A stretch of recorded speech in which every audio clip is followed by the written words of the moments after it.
महाराष्ट्रातील सर्व शेतकरी व मान्यवर बंधू भगिनींना माझा नमस्कार. Doctor Ramchandra Sable official YouTube चॅनलमध्ये मी आपणा सर्वांचं स्वागत करतो.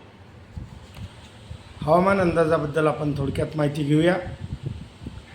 भारतीय हवामानशास्त्र विभागानं दिलेल्या हवामानविषयक आकडेवारीवरून आज बुधवार दिनांक 17 जून ते शनिवार दिनांक 20 जून या 4 दिवसासाठी मी आपणास हवामान अंदाज देत आहे. आज बुधवार व उद्या गुरुवार या 2 दिवसात महाराष्ट्रावर 1008 हेक्टोपास्कल इतका अधिक हवेचा दाब राहील. त्यामुळं अत्यल्प पावसाची शक्यता राहील. मात्र शुक्रवार दिनांक 19 व शनिवार दिनांक 20 रोजी महाराष्ट्रावर 1006 हेक्टोपास्कल इतका कमी हवेचा दाब राहील. तेव्हा कोकण, मराठवाडा, विदर्भ व पश्चिम महाराष्ट्रात हलक्या स्वरूपात पावसाची शक्यता निर्माण होईल. उत्तर महाराष्ट्र, मराठवाडा व पश्चिम विदर्भात आणि पश्चिम महाराष्ट्रातील सोलापूर, अहिल्यानगर जिल्ह्यात वाऱ्याचा ताशी वेग वाढेल आणि तो 20 किलोमीटर तासी राहील. वाऱ्याची दिशा वायव्येकडून राहील. त्यामुळं नैऋत्य मान्सूनला जोर सापडत नाही आहे. अरबी समुद्राची शाखा देखील त्या मानानं तेवढी सशक्त नाही आहे. हा मान्सून सीझन अत्यंत वेगळा आहे. दुष्काळी वर्षातला आहे. सुरुवातीस मान्सून येतो आणि त्यानंतर मोठा खंड पडतो. त्यामुळं आपल्याकडं मान्सून सुरू व्हायला उशीर लागतो. तो पुन्हा सुरू होण्यास बराच वेळ लागतो. जून महिन्याचे शेवटच्या आठवड्यापर्यंत त्याची प्रतीक्षा काही वेळेला करावी लागते. त्यापुढं पेरण्या होतात. त्यानंतर मग अशा वेळेला कशा पद्धतीनं शेतीचं नियोजन करायला पाहिजे हा मी तुम्हाला कृषी सल्ला आत्ताच देत आहे. एकतर हलक्या जमिनी, उथळ जमिनींमध्ये कमी पाणी साठवून ठेवण्याची क्षमता असणाऱ्या जमिनींमध्ये, कमी खोली असलेल्या जमिनींमध्ये मूग, उडीद, मटकी, चवळी, हुलगा ही पिकं घ्यावीत. मध्यम खोल जमिनीमध्ये सोयाबीनचं पीक घ्यावं. खोल भारी जमिनींमध्ये कपाशी पीक घ्यायला हरकत नाही. मात्र सर्वच पिकांचं उत्पादन यावर्षी कमी येणार आहे हे गृहीत धरावं. आता याशिवाय बाजरी अधिक तूर ही पीक पद्धती खूप चांगली पीक पद्धती आहे. ती मध्यम खोल जमिनीवर निश्चितपणे घ्यावी. ती फायद्याची ठरेल. याशिवाय जनावरांना चारा उपलब्ध व्हावा म्हणून आणि घरच्यांना धान्य उपलब्ध व्हावं म्हणून ज्वारीची पेरणी देखील करायला हरकत नाही. त्याचा कडबा देखील जनावरांना मिळू शकेल.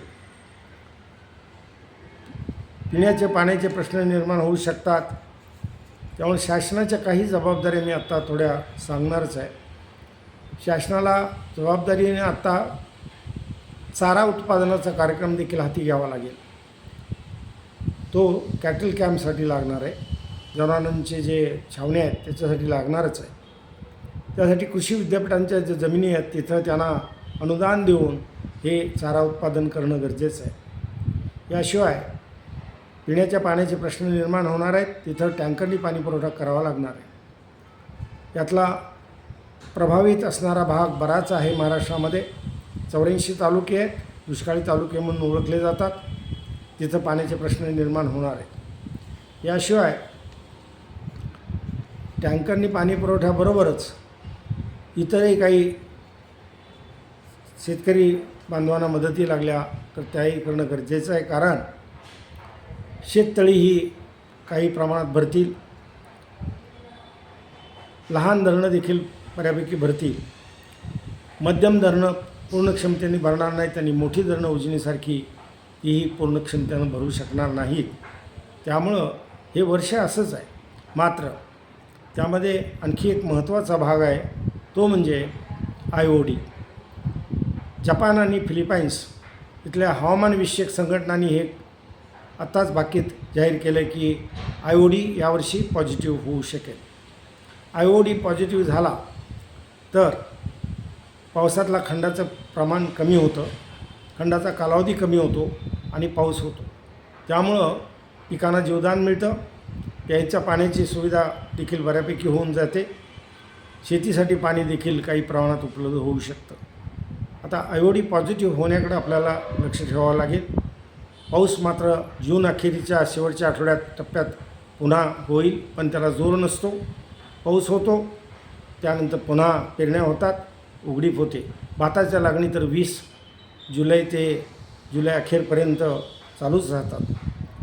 मी ही अनुभवलेली माझ्या 25 वर्षाच्या हवामान अंदाज आणि शेती सल्ला देण्याच्या या प्रकल्पामध्ये मी जे पाहिलेलं आहे ते तुम्हाला मी सगळं सांगतो आहे.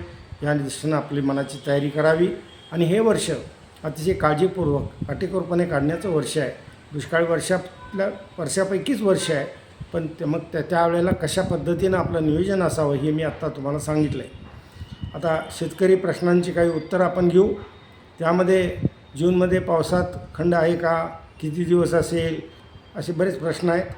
उजनी धरण भरेल का, हाही प्रश्न आहे. पाचोऱ्याजवळ काय होईल, किती पाऊस होईल, हे प्रश्न आहेत. मी यापूर्वी सगळी माहिती आता याबद्दलची दिली. भात शेतीची माहिती दिली. त्यानंतर हवेचे दाब मोजतात कशाने, कुठल्या यंत्राने, ती क्यू पॅटर्न पॅरामीटरनी वेधशाळेत मोजले जातात, ही पण एक माहिती आपल्याला असावी. त्यानंतर विहिरी भरतील का, हाचा एक प्रश्न आहे. आता हे सगळे प्रश्न मी त्या सर्वसाधारण तुम्हाला जी माहिती सांगितली त्याच्यावरून तुम्हाला अंदाज येऊ शकतो. त्यानंतर कोणती पिकं लावावी त्याबद्दल देखील मी तुम्हाला आत्ताच मार्गदर्शन केलं आहे. अनेक शेतकऱ्यांच्या भागात काही ठिकाणी आता काही लोकांनी लागवडी पण चालू केल्यात असं मला समजलं आहे, परंतु त्यांनी कुठल्याही परिस्थितीत फार मोठे रिस्क घेऊ नयेत असं मला वाटतं. पाऊस चांगला झाल्याशिवाय पेरण्या करू नयेत हेही मला जाणीवपूर्वक आपल्याला सुचवायचं आहे.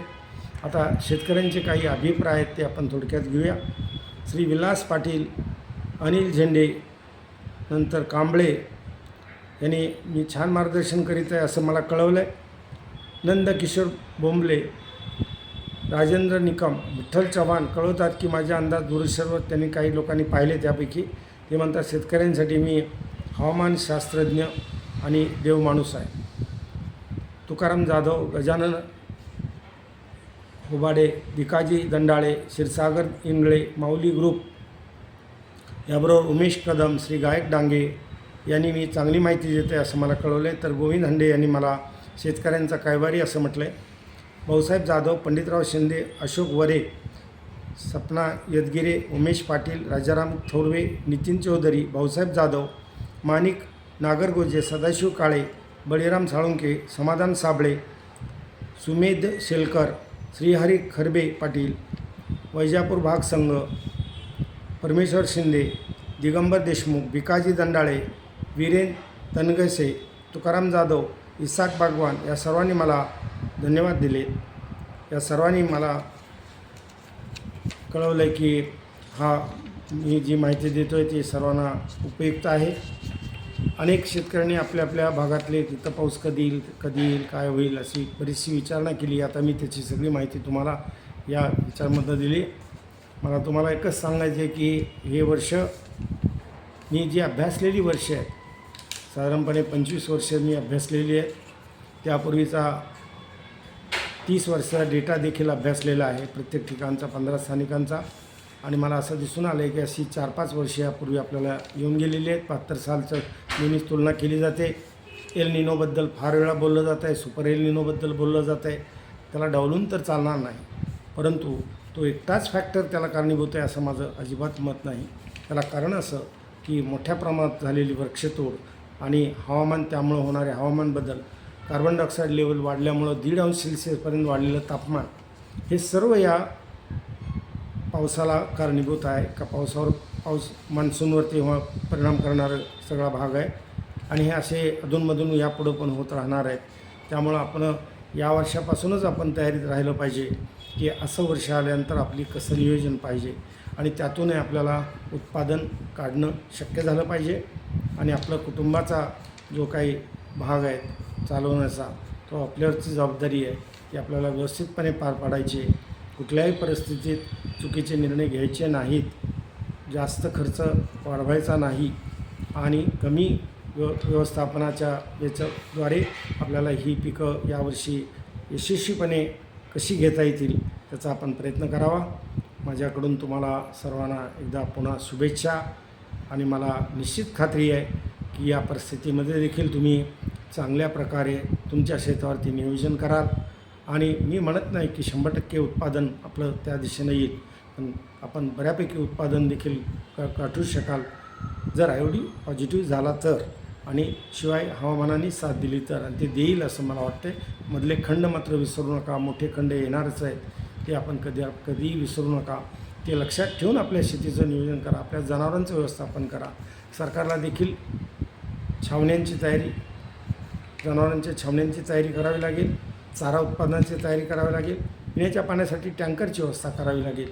हे सरकारने पण ध्यानात घ्यावं आणि आतापासून सर्वांनीच नियोजन करून आपण हा हंगाम यशस्वी करावा असं मला वाटतं. आपल्या सर्वांना मी धन्यवाद देतो. आपणही मला धन्यवाद दिले. मी सर्वांना धन्यवाद देतो. आपल्या सर्वांना शुभेच्छा देतो आणि जय हिंद, जय महाराष्ट्र.